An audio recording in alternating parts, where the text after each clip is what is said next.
भारतीयांच्या जेवणामध्ये नित्यनियमाने काही पदार्थ सगळीकडे सापडतात. त्यामध्ये असतो तांदूळ, ज्याला आपण भात बनवतो, किंवा त्याचबरोबर असणारा पदार्थ म्हणजे डाळ.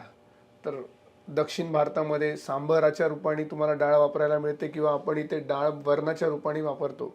पण या डाळीमध्ये सुद्धा वैशिष्ट्यपूर्ण डाळ कुठली जर असेल तर त्याची आम्ही GI नोंद केलेली नंदुरबारची नवापूर तूर डाळ. नंदुरबार हा उत्तर महाराष्ट्रातला, अगदी गुजरातला लागून असलेला महाराष्ट्रातला जिल्हा आहे. हा जिल्हा जेव्हा गुजरातला जोडतो त्या भागामध्ये एक तालुका आहे, तो म्हणजे नवापूर. आणि या नवापूर तालुक्यामध्ये पूर्ण आदिवासी मंडळी तिथे वास्तव्याला आहेत. ह्या आदिवासी मंडळींचा जर महत्त्वाचा घटक किंवा आहारातला घटक म्हणूयात आपण, तो असतो तो म्हणजे ही डाळ. आणि ते ही डाळ इंटरक्रॉप म्हणून घेतात, म्हणजे दोन पिकांमध्ये ही डाळ ते घेतात. आणि त्या डाळीचं वैशिष्ट्य म्हणजे ही डाळ जेव्हा ते पिकवतात किंवा त्याला काढणीला येते म्हणूयात आपण, त्यावेळेला तिचा जो इतर डाळींबरोबरचा कंपॅरिझन म्हणूयात आपण, पिरियड ज्याला म्हणतो की असतो, तो जवळपास 30 ते 40 दिवसांनी कमी असतो.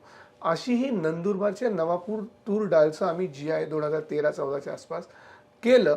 आणि त्यानंतर अनेक घटकही त्यावेळेला आमच्या समोर आले की ज्या वेळेला ही डाळ पॉलिश केली जाते, तर इथे जी आदिवासी मंडळी आणि विशेष करून महिला मंडळ जे तिथला कार्यरत असतं, आदिवासींच्या महिला, त्या ह्या जात्यावर ही डाळ दळतात. आणि ही डाळ केवळ महाराष्ट्रात नव्हे तर तिथे गुजरातला मोठ्या प्रमाणात पाठवली जाते. आणि त्या डाळीला आता नव्याने एक चांगलं रूप GIच्या माध्यमातून मिळालेलं असल्या कारणाने तिला एक अप्रत्यक्षरित्या ब्रँडही तयार करण्यात आला आहे, की तो ब्रँड म्हणजे अनपॉलिश डाळ.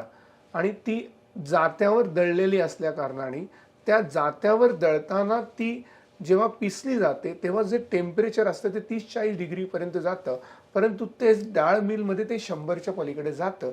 आणि त्याच्यामुळं असे महत्त्वाचे घटक समोर आले की त्याचा जो महत्त्वाचा प्रथिन म्हणूयात आपण, प्रोटीन जो कंटेंट असतो, तो इथे नाहीसा होतो जेव्हा डाळ मिलमध्ये ती पॉलिश केली जाते. ह्या डाळीला GI मिळाला त्यावेळेला अनेक महत्त्वाचे घटक भारतामध्ये होत गेले.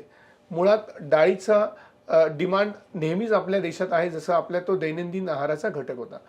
आणि त्या डिमांडच्या, त्या मागणीला तेवढा पुरवठा कदाचित कमी पडायला लागला होता, म्हणून मोठ्या प्रमाणात आपण इतर देशांमधनं डाळी इथे आयात केल्या गेल्या.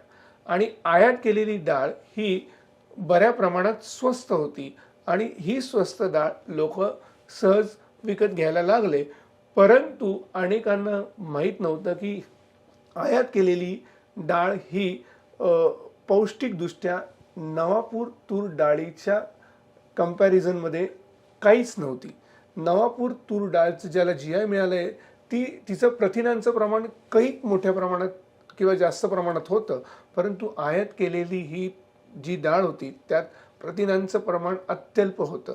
आणि आम्ही हे जेव्हा आपल्या भारतामध्ये विशेष करून ह्या कंपॅरिझन जेव्हा दाखवून दिलं, त्यावेळेला ज्या आयात केलेल्या तूर डाळीला 30 रुपये किंवा 40 रुपये मिळत होते, त्याच वेळेला नवापूर तूर डाळीला लोकांनी 70 रुपये किलोनी विकत घेतलं. कारण का, हेल्थ कॉन्शियस झालेला भारतीय अशा चांगल्या पदार्थांना प्राधान्य द्यायला लागला, हे त्यावेळेस उघडकीस आलं होतं.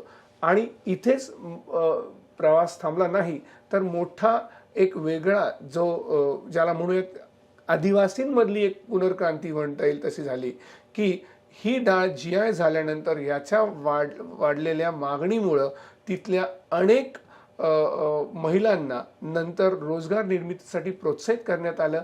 आदिवासींनी एक सेपरेट मंडळ डाळीसाठी तयार करण्यात आलं. आणि याच्या व्यतिरिक्त 100 जाती तिथल्या महिलांसाठी देण्यात आल्या, की जेणेकरून ते अधिक प्रमाणात ह्या डाळीचं ज्याला म्हणूयात पॉलिश करतील आणि ती जास्तीत जास्त प्रमाणात उपलब्ध करून देतील. अशी ही नंदुरबार जिल्ह्यातली नवापूर तूर डाळ हिला GI मिळाल्यामुळं त्यांनी लोकांचंही कल्याण केलं, लोकांना पौष्टिक आहार त्यांना द्यायला सुरुवात केली. त्याचबरोबर इथल्या आदिवासी मंडळींना सुद्धा त्याच्यातनं मोठ्या प्रमाणात ज्याला म्हणूयात रोजगार निर्मिती झाली. याच तूर डाळीचा फायदा यापूर्वी काही कंपन्यांनी घेतला होता की ज्यांना याचं वैशिष्ट्य माहिती होतं, परंतु आता कुठल्याही एका किंवा दुसऱ्या कंपनीपुरती ही तूर डाळ मर्यादित न राहता आता महाराष्ट्र शासनाने सुद्धा योग्य मोबदला देत ही तूर डाळ GI मुळे विकत घ्यायला सुरुवात केली आहे आणि मुंबईसारख्या ठिकाणी अनेक त्यासाठी युनिट तयार करण्यात आले की जिथे ह्या तूर डाळीचं वितरण आता मोठ्या प्रमाणात होत आहे.